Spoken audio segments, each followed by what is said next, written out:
Januário de Oliveira. Era o Januário, né, sabe? Que falava o anjo loiro, né? Tudo bom, Gabriel? Prazer falar com você novamente, com todos desse canal aí que a gente assiste direto, né? Sem dúvida, Januário de Oliveira é uma pessoa que eu tenho realmente um carinho muito grande, uma admiração. Na verdade, tinha uns bordões impressionantes. O Januário praticamente ali, principalmente naquela época do Rio de Janeiro, do Campeonato Carioca, ele meio que transformou um pouco a questão da narração do Brasil e do futebol carioca especificamente, né? Então, um desses bordões aí, ele é engraçado porque ele começou a me chamar de Diabo Louro da Gávea, né? E depois a avó da minha esposa, que é muito católica, não gostava muito, enfim, encontrou com ele no shopping, pediu a ele, implorou a ele para que mudasse o nome de Diabo, e ele tinha tanta... ele era um cara da improvisação também, né? E no jogo seguinte, quando eu fiz o gol, ele mudou para Anjo Louro da Gávea. Então é uma pessoa que eu tenho um carinho muito grande. Sabe, eu queria te perguntar, aproveitar essa deixa aí do tá lá um corpo estendido no chão.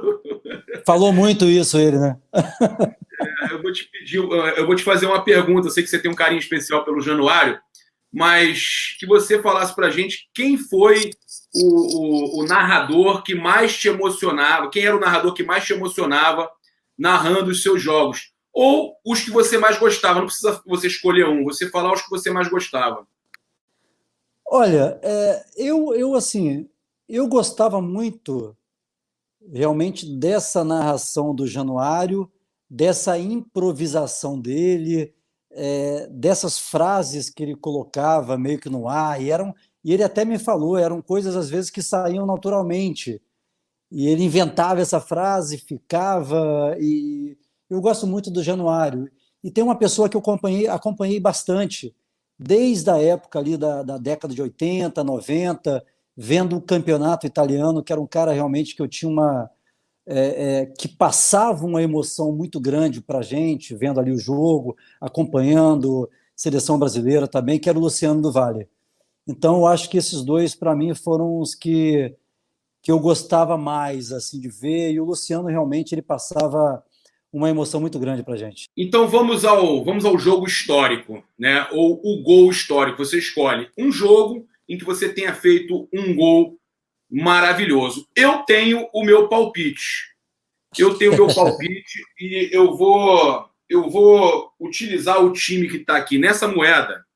Tem um time que está aqui nessa moeda, que por um acaso é um jogo que o Flamengo fez, mas esse time que está nessa moeda eu vou te mostrar. Eu acho que o time que está aqui é o teu jogo memorável pelo Flamengo, o teu gol memorável pelo Flamengo. Vou minimizar minha tela aqui. Você vai falar o seu jogo, o seu memorável, mas eu quero, antes de eu minimizar, mostrar isso aqui, ó. Isso aí. Bingo, acertou. Esse jogo realmente foi muito especial. Na verdade, esse gol foi muito marcante, né? Foi o Flamengo e Grêmio no Maracanã. Foi o primeiro jogo da semifinal da Copa do Brasil de 1995. Inclusive, naquele ano, em 95, eu fui artilheiro da Copa do Brasil.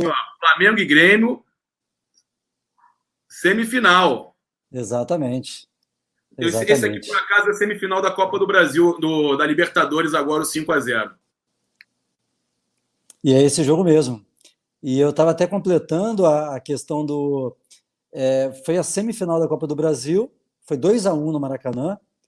Infelizmente, aquele modelo de Copa do Brasil ainda tinha um gol fora, e no finalzinho, no segundo jogo, a gente perdeu de 1-0.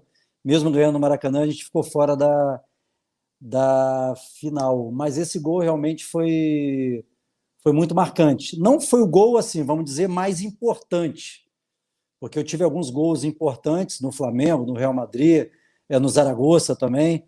Só que esse realmente contra o Grêmio foi o gol mais bonito da minha carreira. Conta pra gente como é que foi esse gol. É aquele que no Globo Esporte narraram um campo de várzea? Rapaz, esse gol ele foi muito... Muita gente me pergunta ainda, né? Cara, como você conseguiu... Primeiro que jogar contra o Grêmio naquela época não era fácil, né?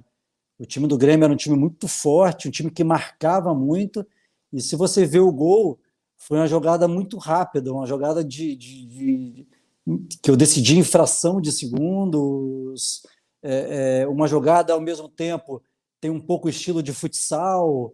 Então foi um que eu vim com a bola dominada no meio e foi se afunilando cada vez mais, foi apertando a marcação, e o único recurso que eu vi naquele momento era meio que dar um drible rápido de futsal, passar de uma perna para outra a bola e dentro da defesa do Grêmio, e realmente foi um gol muito bonito para mim, que eu considero muito bonito, e um gol muito difícil também de fazer. Se eu fosse narrador, né, naquela época, eu não sou narrador, mas se eu fosse narrador e trabalhasse naquela época, eu ia falar que era um gol pinball. Pinball, que a bola parecia um pinball, cara. Lembra do pinball? Você vai com as duas pernas fazendo assim, cara. É impressionante. Na verdade, eu nunca tinha pensado nisso, cara. Mas foi uma bela descrição aí do pinball. Eu joguei muito pinball na minha infância e eu gostava bastante. Era muito rápido, né? Você tinha que apertar as mãos ali e a bolinha não podia cair. E pode ser um pouquinho de pinball nesse gol aí. Vitor, né? O Vitor, falando aqui contigo, primeiro eu gostaria de agradecer e dizer que foi um dos maiores jogadores já revelados na Gávea. Eu gostaria de saber se considerava a entrada do Dinho no jogo de volta da Copa do Brasil, em 95, premeditada para retirá-lo da partida. Olha, eu não vou nem falar basicamente de um jogador específico do Dinho. Eu já tive a oportunidade de falar com o Dinho depois disso e me tratou muito bem. Só que, assim, vários jogos, ou alguns jogos contra o Grêmio, eu acho que era premeditado.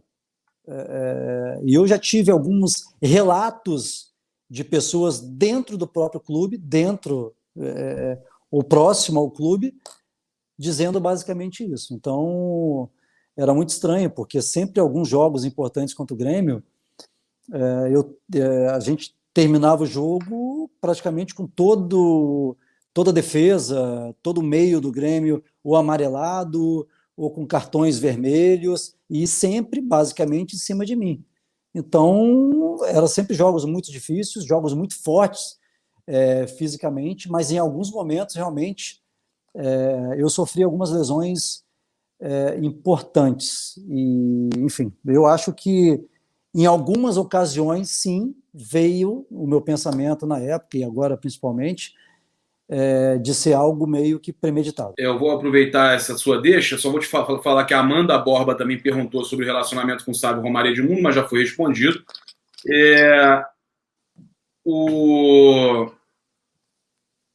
Uma outra questão de foi premeditado agora da sua parte, né? Mas eu queria te perguntar antes uma coisa. Quando você sai daquele jogo, né, da Copa do Brasil, naquela final,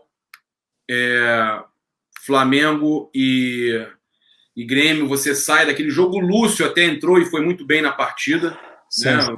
Mas eu queria saber se você considera que foi determinante para a derrota do Flamengo, derrota que eu digo que foi empate, mas para o Flamengo perder aquele título, a sua saída.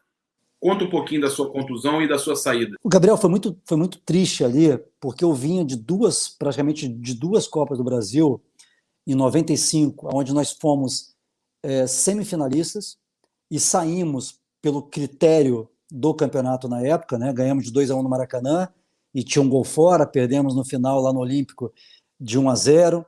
Em 96, nós fomos semifinalistas novamente. Em 95, eu fui artilheiro da Copa do Brasil com 7 gols. Em 96, eu fui vice-artilheiro com 6 gols.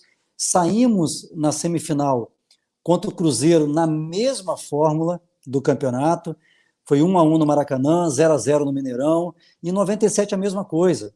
0-0 no Olímpico, a final, e 2-2 no Maracanã. Quer dizer, você sair assim é muito ruim, e principalmente em 3 anos consecutivos. Eu não sei se foi determinante, mesmo porque, como você falou, o Lúcio entrou muito bem no jogo. Ele entrou muito bem.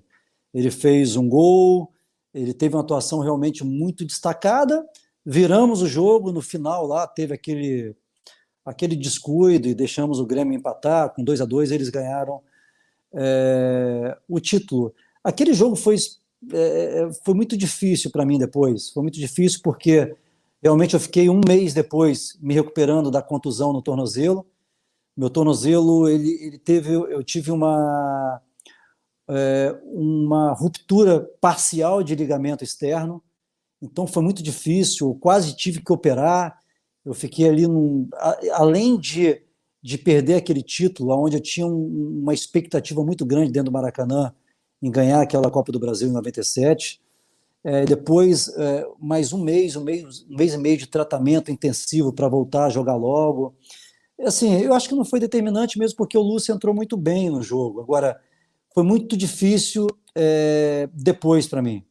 Eu senti muito sair ainda no primeiro tempo por uma lesão, perder aquele campeonato. Acho que dar sequência depois foi muito ruim, foi muito doloroso. Agora sim, para a gente fechar, se foi premeditada, o Marcos Moreira perguntando se foi premeditada a partida para cima do Ricardo Rocha com 1 minuto de jogo contra o Vasco e deixar ele já amarelado, e na sequência, com mais 3 ou 4 minutos, a outra falta, ele tomar o vermelho e o time ganhar fácil do Vasco.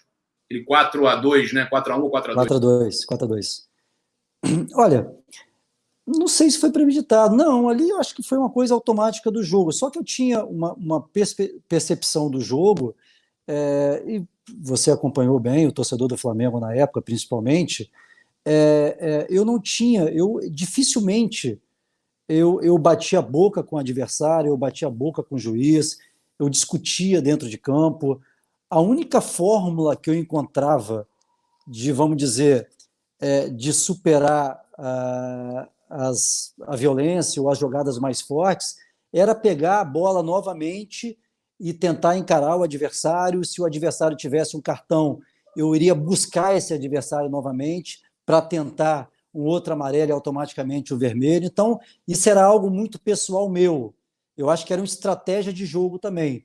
Se eu sentia ali, logo no primeiro tempo, que tinha 1 ou 2 ou 3 jogadores amarelados, a minha resposta automática era pegar a bola e tentar uma outra jogada individual para provocar, de uma certa forma, um outro cartão.